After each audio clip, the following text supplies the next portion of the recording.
building trust with the community to improve public safety.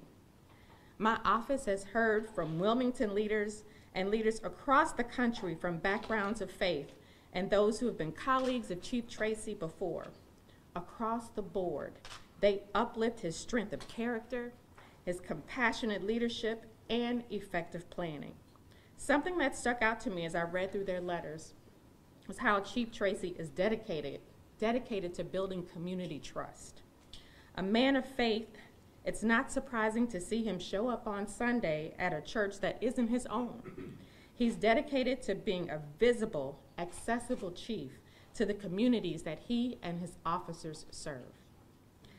As Chief Tracy and I talked, it struck me how detail-oriented he is when it comes to policing and public safety.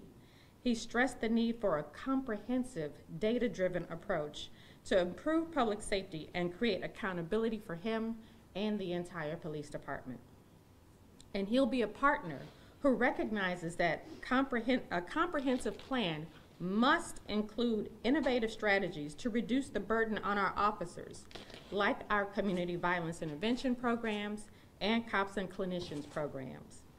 He's ready to work with departments across our city, including the newly created Office of Violence Prevention, to leverage every tool at our disposal to make our neighborhoods safer. He's someone who knows what it's like to come into a department, to bring folks together to achieve change and success. He's someone who welcomes feedback and implements change to address it. He'll also be our first chief from outside of the St. Louis Metropolitan Police Department. And let me tell you, as we've talked, it's clear how prepared and excited Chief Tracy is as a new resident of our city. We all know that St. Louis can be a bit unique when it comes to new people, but St. Louis is the best city in the country. And yes, I'm biased on that. But we can and we should learn from our peers, taking what works other places and bringing that experience here. I know Chief Tracy will bring the lessons he's learned from his service in Wilmington to our city. And those new perspectives will make us a safer and stronger city in the long run. Chief Tracy didn't go to high school here, and I doubt that he's tried taste of ravioli or emos yet, but maybe he will as he meets with folks over the next few days. But I believe that he is the right leader for the St. Louis Police Department and a strong partner in our work to reimagine public safety. I want to thank all of the candidates that participated in the process. In particular, I want to thank Interim Chief Michael Sack, who stepped up to lead our department following Chief Hayden's retirement. He helped guide St. Louis through one of the most deeply painful times in our city's history, the senseless violence at CVPA and Collegiate on October 24th. I will forever be grateful for his work and the work of our department during that time.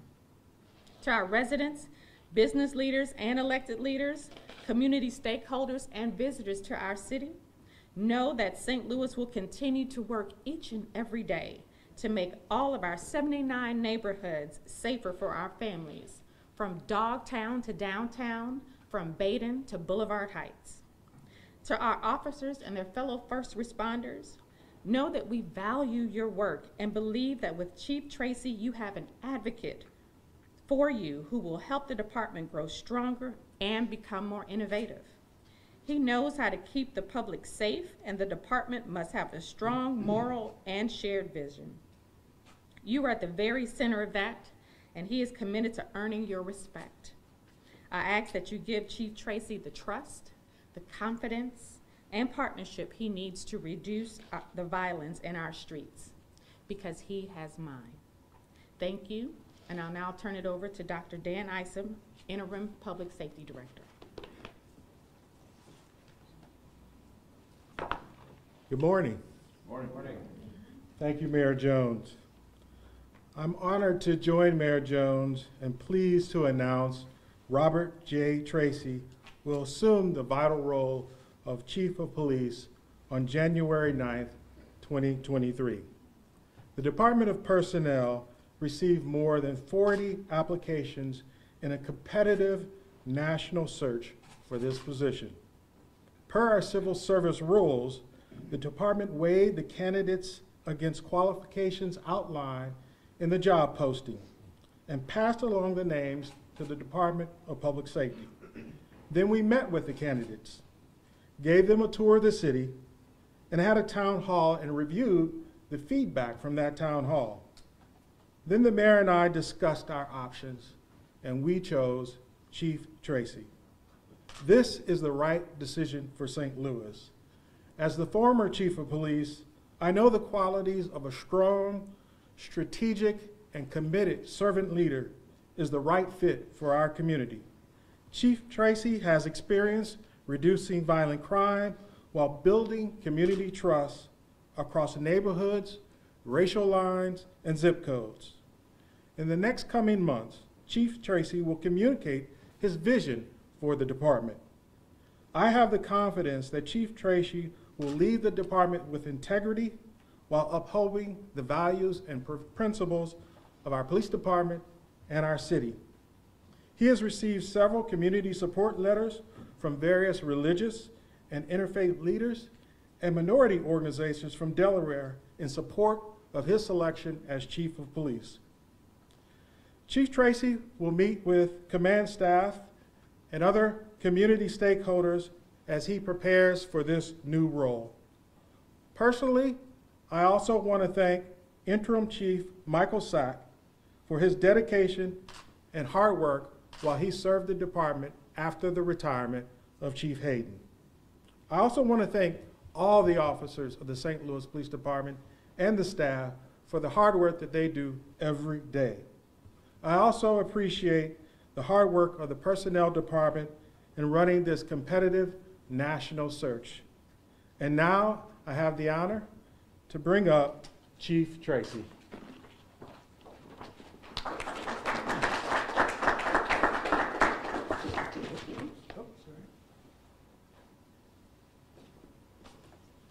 Well, good morning, everyone.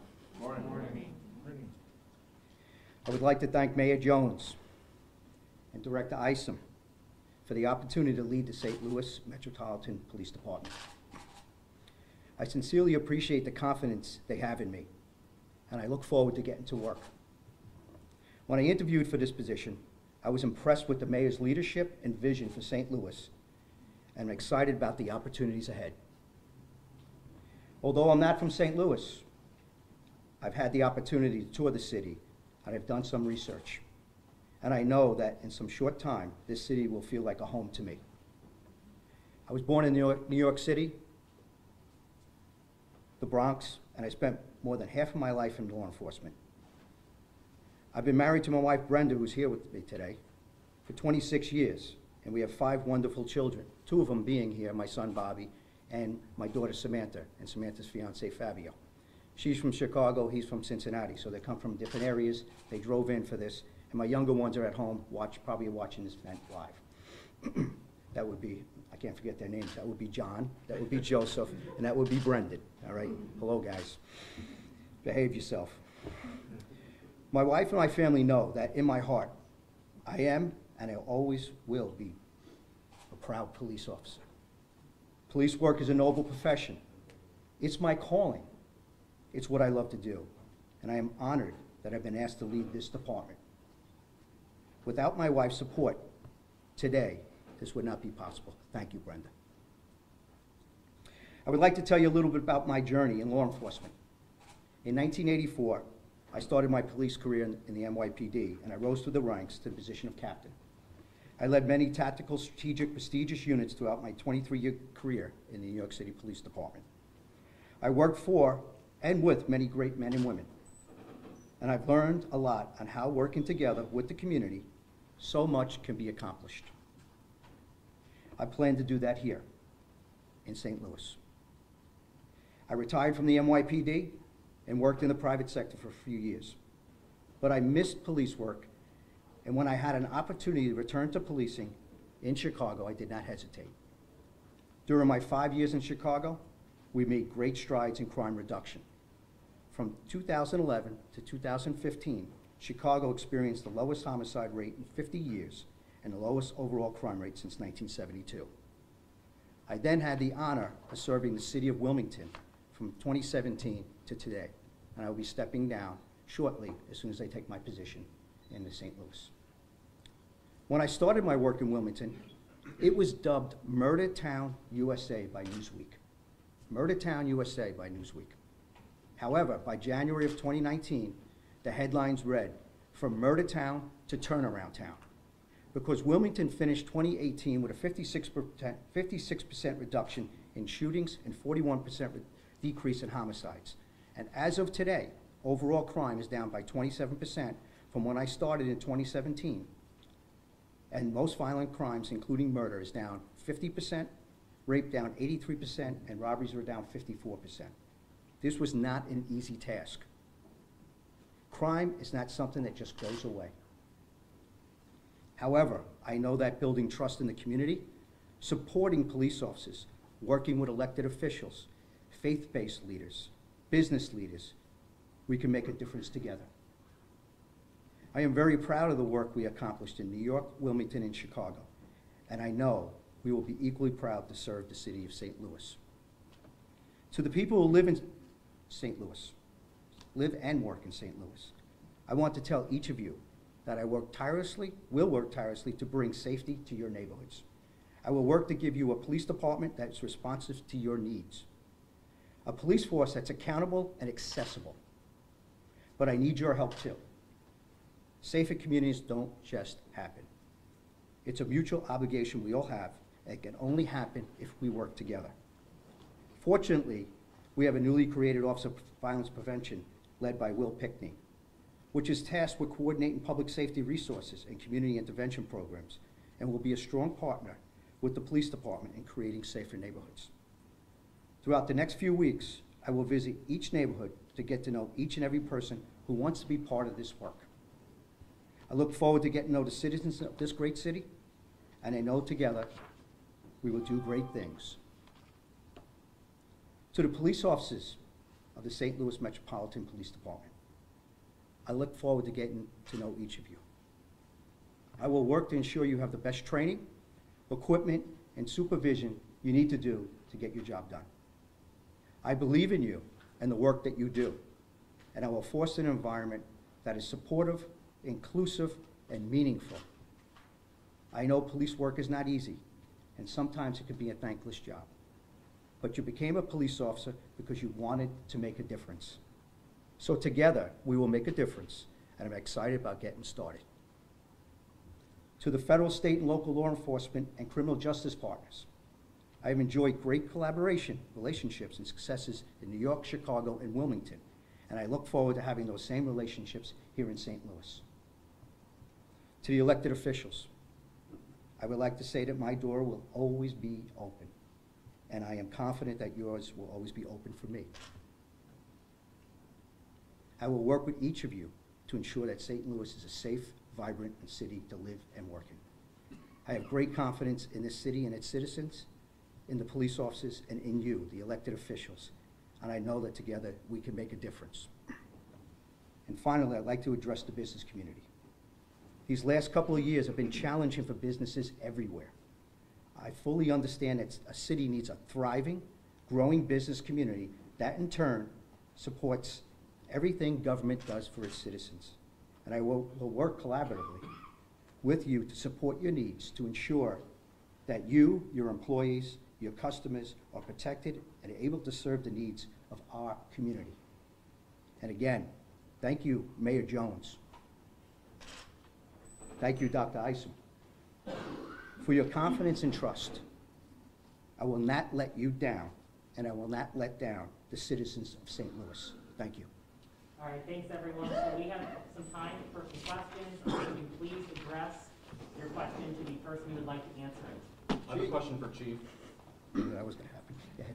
Hi, Brian Mead of St. Louis Public Radio. Welcome. Thank you, Brian. Earlier this year, the Wilmington City Council took a symbolic vote of no confidence that focused on a lack of transparency and diversity in the department. Transparency and diversity are issues that we see here in St. Louis as well. What reassurance do you have to the residents and to the people of the department that that will be something that you will be able to tackle? Great.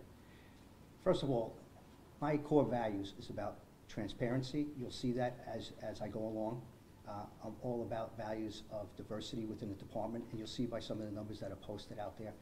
These things all came out at a time. I have a very diverse command staff, and I've made promotions where I can, and is more representative than the demographics of the city. Our last couple of academy classes were over 80% of persons of color, which is incredible during this time to get a full academy class and be able to do that. So I listen to what our elected officials have to say. That was very short-lived. We actually sat down and talked about these things to make sure that we were doing the things that our community expected. The community, in return, also supported what we were doing as far as getting the diversity, the transparency, and the things that we were doing. So that was an issue that was about 11 months ago. Has not been an issue since then, and it really is being resurrected only because I've taken this position. And of course, that would be coming out, and you would need to ask that question of your new police chief here in St. Louis. Chief, what do you want to do to lower violent crime here? Kevin Killeen, King Wex. You mentioned you lowered it in Chicago and Wilmington. What's your template that we might see applied here on the streets? Well, there's really good plans out there. There's plans that we've done in the past. Certainly, those are the things that I'm going to look at, what we're doing here already, what we need to possibly change.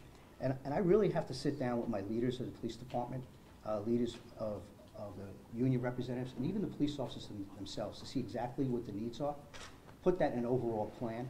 So I promise you there will be a transparent plan that will be out there, but I have to get out and look under the hood to make sure that I see what's going on, and I know the issues that are here. Well, can you tell us a quick follow-up? How did you do it in Chicago and Wilmington that we might see patterned here?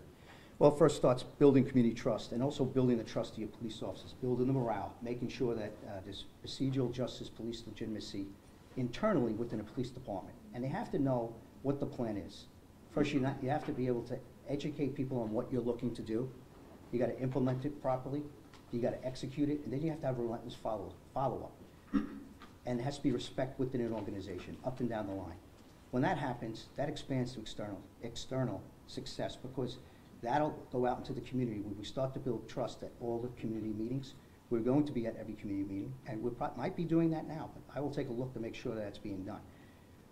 We can have the best plans in place, but these strategies that I talk about and you can read about and what I've done, these plans, they will have short-term success. If you don't do it with the community and you're not transparent, you're telling them why you're doing it and what you're doing it for, and most of this violent crime that's happening, not only in St. Louis, it's happened in other areas. It's a very small percentage of persons committing most of the violent crime. So we don't have dangerous communities. We have a small percentage of dangerous people in those communities. So what can we do? You look at Office of Violence Prevention. We can do things and work with those individuals to get them out of the life of crime. We can also bring group violence intervention in to try to stop them or actually give them options to get out of this violence. And for the ones that don't want to do that, then you know what? If they're going to cause harm to the community, we're going to have to arrest them.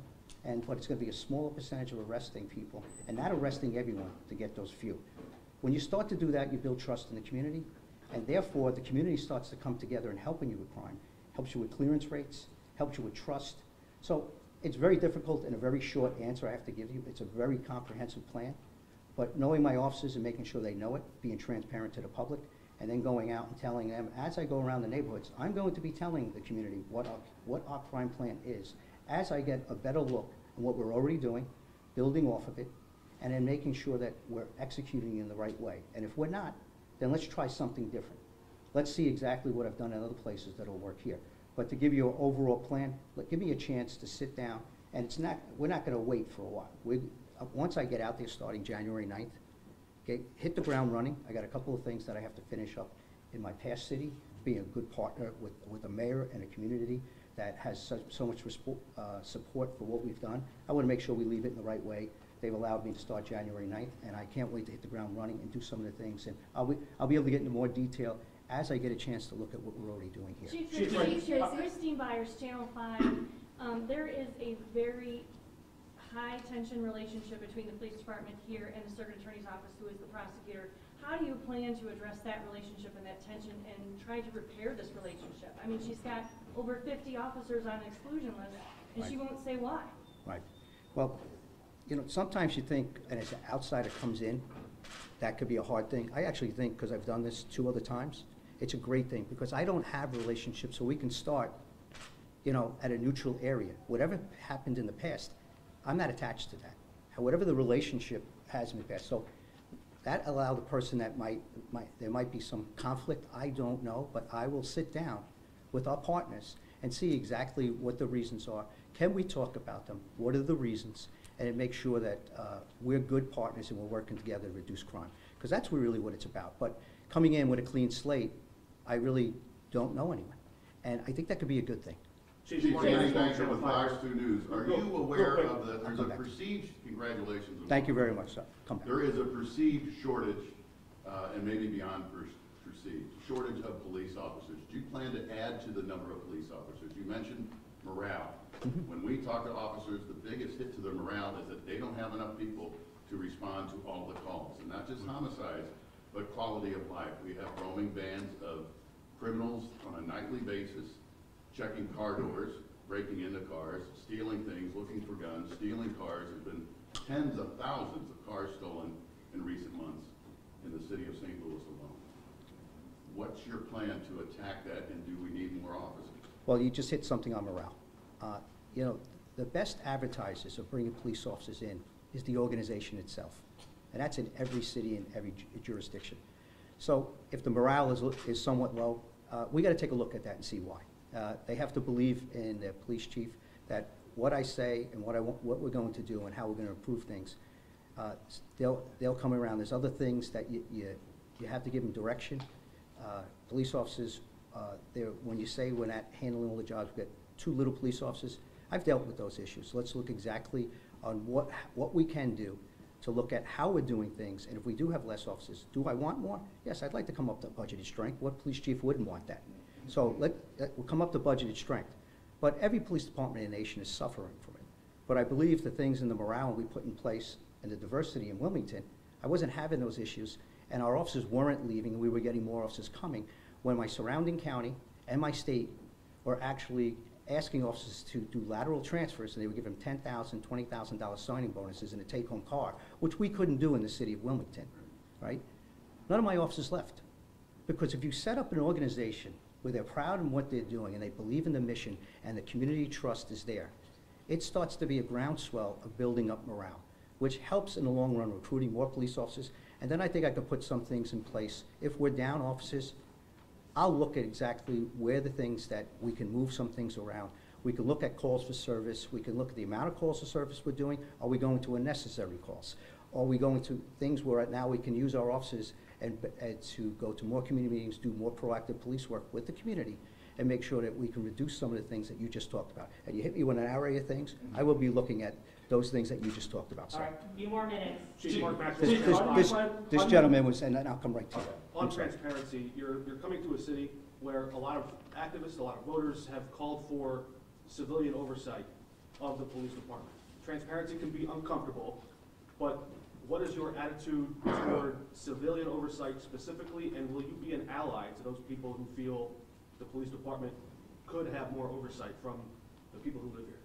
Well, I've come from departments with oversight. You have to work with them. You know, if you want to build a community trust, you know, a working relationship. The one reporter talked about some things that might have been in conflict or not having a great relationship. I come in from the outside. If there's an oversight, they're here, they have a job to do, and we're going to make sure it's done fairly, and we're going to cooperate with any oversight that there is, because that's transparency. You got to make sure that the people trust us and they trust the system that's in place. What I am is a fair man. I will make sure investigations are done fairly, and I will cooperate and my officers with any oversight that's needed to make sure we can build trust. And just quickly, can you elaborate on what you expect from a prosecutor? What are you looking for in Kim Gardner? Well, when I sit down with Kim Gardner, she's going to give me her expectations, and I can tell her what my ideas, what we have. I'm not privy to what has gone on that the reporters are talking about right now, but I certainly will address them. I'm going to meet with my command staff today. I'm going to meet with officers. I'm going to be meeting with the unions, and I'm going to get some feedback to see exactly what their concerns are, because I really want to hear it from them and the issues and the challenges that we may have or may not have with our prosecutor's office. And then I would love to sit down and say, hey, can we talk this out and come to an understanding? I don't know what they are yet. It wouldn't be fair for me to really give you an answer on that, but I will promise you that I'm going in with an open mind of why we're doing things and what things could we resolve them and have a relationship that's best for the people, because a better working relationship with all entities is best for our community and public safety. All right, about one more. Chief Tracy, I think there was Dana this Reed, gentleman, Post-Dispatch. this gentleman was here.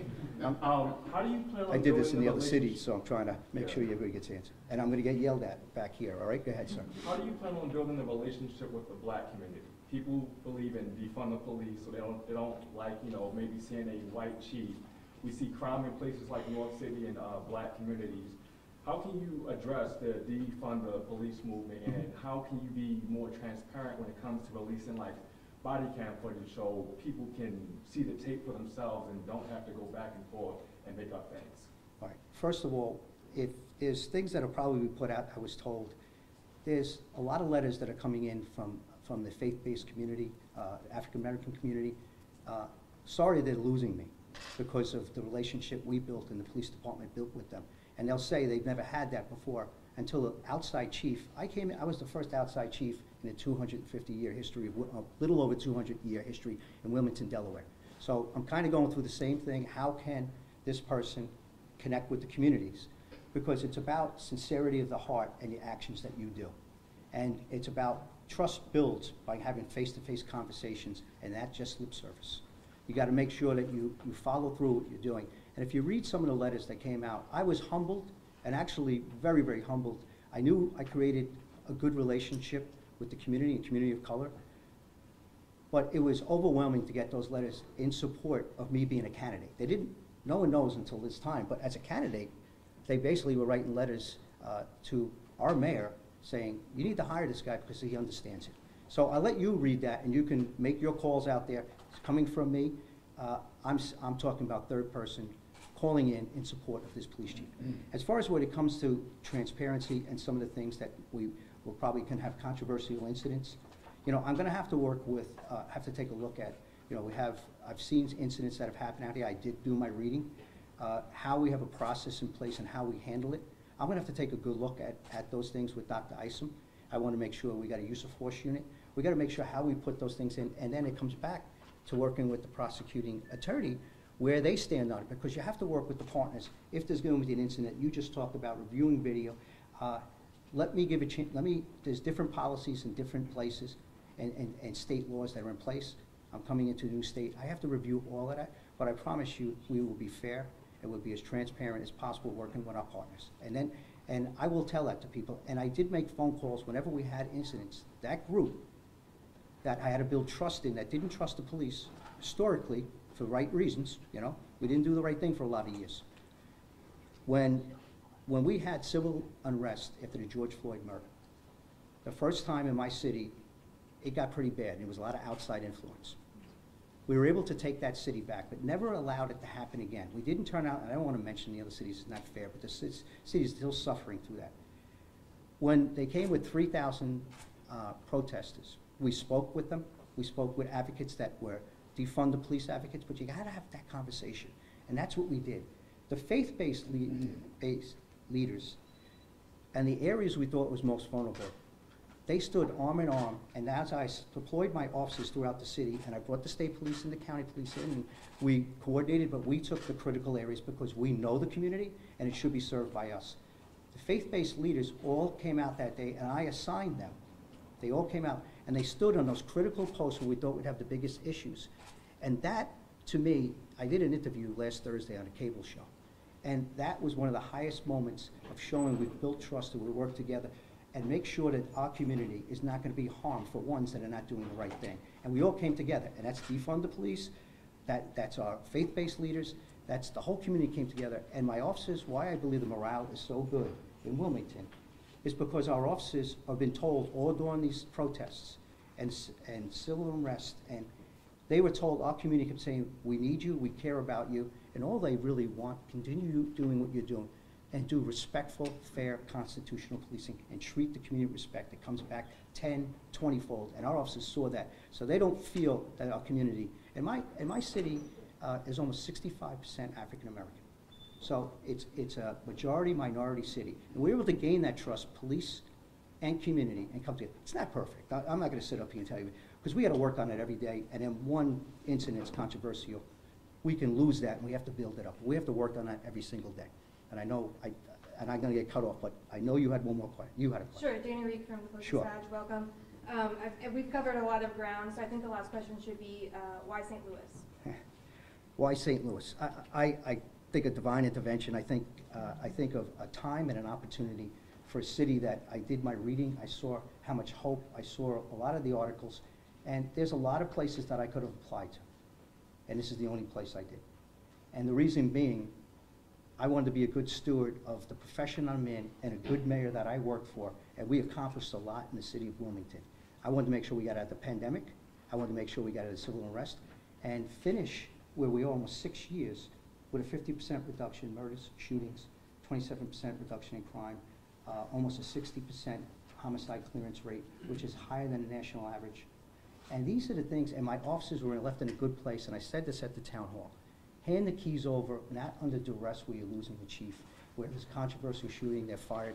Hand the keys over when things are going good, so the next person can take the keys, run it, and keep that city safe with cooperation with that mayor. And then I saw the same opportunity here, spoke with my wife Brenda, and said, let's go to this city. You know, they get bad reputations. Wilmington had a bad reputation, or some people give it a bad reputation. I didn't think that about this city, and I'm very excited and very humbled that the mayor would take a chance on me, and so would Dr. Isom.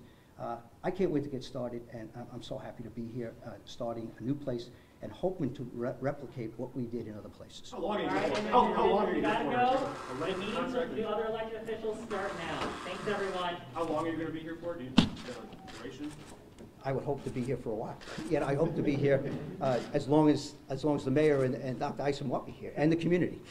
Do you have a All right, contract? thanks I'll let all. them handle that. Thanks all.